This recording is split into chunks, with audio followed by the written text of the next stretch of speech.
now recognize the gentleman from Kentucky, Mr. Barr, the chair of the Financial Institutions Subcommittee, a great friend, and I wish you great success in your presentation to the steering committee, to chair the committee.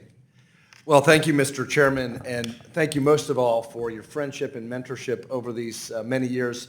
For the 12 years I've served in Congress, every day this institution has been animated by a force of nature, and that force of nature may not have height in stature, physical stature, but height in legacy.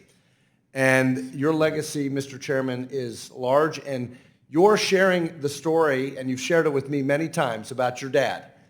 And the American dream that you personally embody makes you the most credible spokesman for American economic leadership.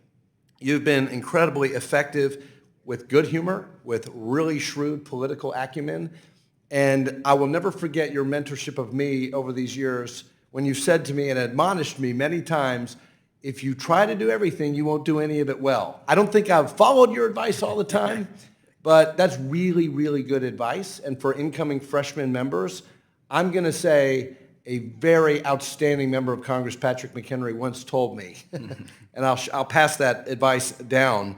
But again, thank you for your amazing advocacy for innovation, for democratization of our capital markets, and again, being such a tireless promoter of the American dream. Thank you, Andy. Godspeed, buddy. Thank you. And without objection, I want to offer 3 letters into the record praising Chairman McHenry's extraordinary leadership over these last number of years.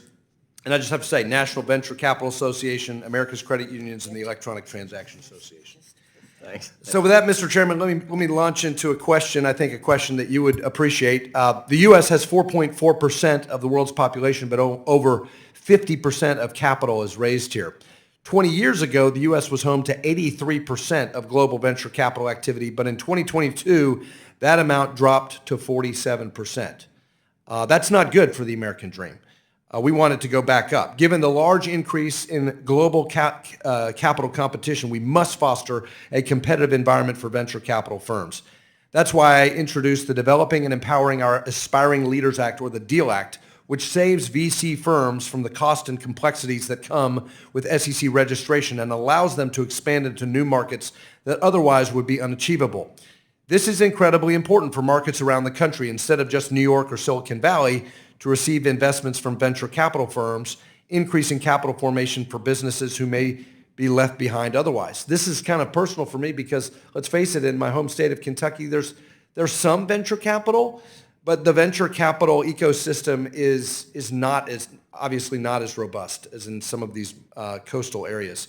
Mr. Ward, can you please discuss the proximity to the coasts issue and those of us in flyover country and the companies and the founders in flyover country in rural Kentucky, how can they access venture capital? Congressman, thank you for the question.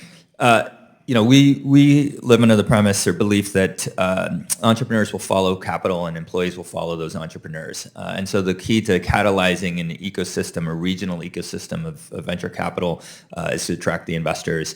One of the things you can do, of course, is make it easier from regulatory burdens to create an emerging manager fund. And I applaud you and thank you for supporting these emerging managers.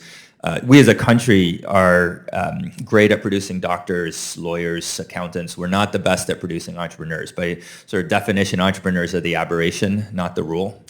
And one of the things that I think emerging managers and these investors are very good at is finding and cultivating and growing these entrepreneurs. And so anything we can do to support creating regional markets, not on the coasts, but in Kentucky, in Arkansas, in Texas, where we can get investors together, emerging managers together, and they will become the engine for manufacturing the next generation of entrepreneurs. Great, thanks so much. And Mr. Coley, a question for you. The U.S. obviously has to stay at the forefront of new technology in the financial sector.